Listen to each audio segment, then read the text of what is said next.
The Tender. The restoration of Great Waterton was complete. Tourists bustled about, eager to see the revival of the old town. Stanley was managing the line well, but Sir Topham Hatt asked Molly to assist with passenger trains. Neville was also assigned to deliver goods for the local merchants. The three engines got on swimmingly. When Molly and Neville first arrived, Stanley was jovial. He always smiled and whistled loudly as he passed. As time went on, Molly noticed a change. Stanley became timid and withdrawn. He didn't speak unless spoken to, and seemed to be almost skittish. Molly decided it best to keep a watchful eye. One morning, Molly was waiting at the platform as Stanley bustled in. "Good morning," she said cheerfully. Stanley didn't reply. It was as if he hadn't noticed Molly. He seemed to be looking for something. "Stanley?" Molly said with a whistle. That did the trick. Stanley jumped. "Oh, goodness, I didn't see you there, Molly. Doing well, are you?" "I should be asking you the same thing. Is something the matter?" "Oh, no, nothing at all," Stanley replied hastily. "I was just seeing how busy the town is today. Must be off to the water tower. Goodbye." Stanley raced off, leaving a perplexed Molly behind. "I don't understand it," she said to Neville that afternoon. "He's not the same Stanley who first arrived on the island. I think something's up." "Oh, I don't know," Neville answered, rather dismissively. "Perhaps he's just adjusting to his new routine. I'm sure running a busy branch line comes with stress." Molly wasn't convinced, but said no more as the two engines went back to work. Neville was late returning to Great Waterton that night. He had to collect building materials from the docks, but the boat from the mainland was delayed. By the time he arrived, darkness had fallen, and mist hung in the air. He was about to shunt his trucks away when a sound piqued his attention. Stanley was shuffling up and down, in and out of the sidings. "What's he doing awake?" Neville thought. He moved slowly towards the yard, trying to see through the mist, when suddenly, bump! Stanley appeared from the mist and collided with him. "Ouch!" Neville cried. "Neville?" gasped Stanley. "Oh dear, I'm sorry if I woke you." Neville hesitated. In the distance, he thought he could hear a slow puffing sound. "What on earth are you doing?" he said, turning back to Stanley. I thought I'd forgotten to tidy some of the trucks for you," stuttered Stanley. "Silly me. Looks like I did. I'm going back to my shed now. Good night." Stanley shot off into the mist. Neville was speechless. He told Molly everything next morning. "And you say you heard another engine?" she quizzed. "That can't be right." "It certainly sounded like another engine," frowned Neville. "But Stanley was the only one working this line when we arrived." "That we know of," said Molly. "I know an engine who might have an answer." Later that afternoon, Molly was at the junction as Thomas bustled in. "Hello, Molly," he smiled. "How are things at Great Waterton? Not letting my hard work go to waste, are you?" "Certainly not," chuckled Molly. "Although, there is one thing I need to ask you." She explained about Stanley's strange behavior and Neville's encounter. "I'm sorry, Molly," replied Thomas. "There were no engines left when I found Great Waterton. We did find a rusted old tender at the platform, but no sign of an engine." Where is the tender now? Molly asked. Who knows, said Thomas. At the scrapyard, I reckon. No use for it now, sadly.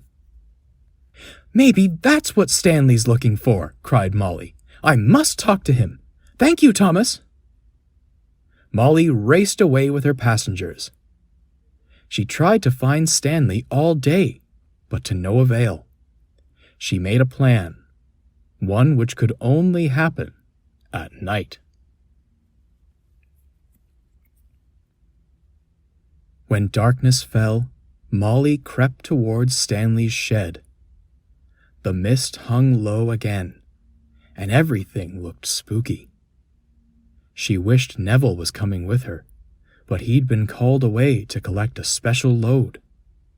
She bravely crept closer and closer, then stopped dead in her tracks. There was Stanley in his shed, and a very old, rusted engine sat beside him. It had an ominous look on its face.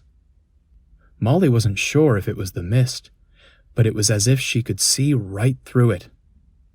Stanley was pale and quivering as the engine stared him down.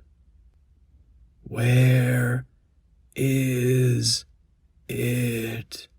Groaned the engine. I don't know, cried Stanley. I've been searching everywhere. Where is it? The engine repeated in a loud growl. I don't know, Stanley wailed, almost in tears. But I promise, Stanley! Molly rushed forwards. Stanley looked even more afraid now. What on earth is going on? And who is this? She demanded, eyeing the old engine. Before Stanley could say anything, the old engine began to crawl forwards, its rusted wheels groaning. Molly winced as the engine drew near. Where is it? Demanded the engine, louder than ever. I don't know what you're looking for, Molly snapped, trying to sound brave, but you're not welcome here. Leave Stanley alone and... Everything stopped as a whistle cut through the air. It was Neville. He was pushing a flatbed with the old tender perched atop it. Neville jumped and braked hard when he saw the old engine. To Molly's surprise, the grimace on the engine's face curled into a smile, and its eyes began twinkling. You found it, it drawled happily. Thank you. Without another word, the engine crept slowly towards the flatbed and disappeared into the mist. Out of Neville's cab stepped Sir Topham Hatt, who was most surprised. Where did you find that tender? Stanley gasped. It was mistakenly taken to the scrapyards when the restoration began, replied Sir Topham Hatt. I had asked that it remain here in honor of him. But who is he, sir? Asked Neville. An engine who once worked this line, replied Sir Topham Hatt. A man who lived in the village told me of its legend. When the line was forced to close, the engine was left behind in hopes that the villagers could find him a new home. I'm told that when they returned to rescue him, he was gone. Only the tender remained. It's believed scrap merchants found him, took him to pieces, and... Sir Topham Hatt paused to compose himself. That was that. Many of the surrounding villages claimed they heard whistles and steam after the line closed, but there was never an engine to be found. It seems that engine has been visiting you, Stanley. Everyone turned back to Stanley, who now looked miserable. I was afraid of him, he sighed. I thought he was going to hurt me, when all he wanted was his tender, to be a complete engine again. But you tried to help him, Stanley, Molly smiled. You showed him kindness, and that speaks volumes about the engine you are. Hear, hear, cheered Neville. For the first time in days, Stanley smiled. Sir Topham Hatt commissioned a monument at the center of Great Waterton Square. The old tender sat on a plinth, with a plaque to commemorate the legend of the old engine.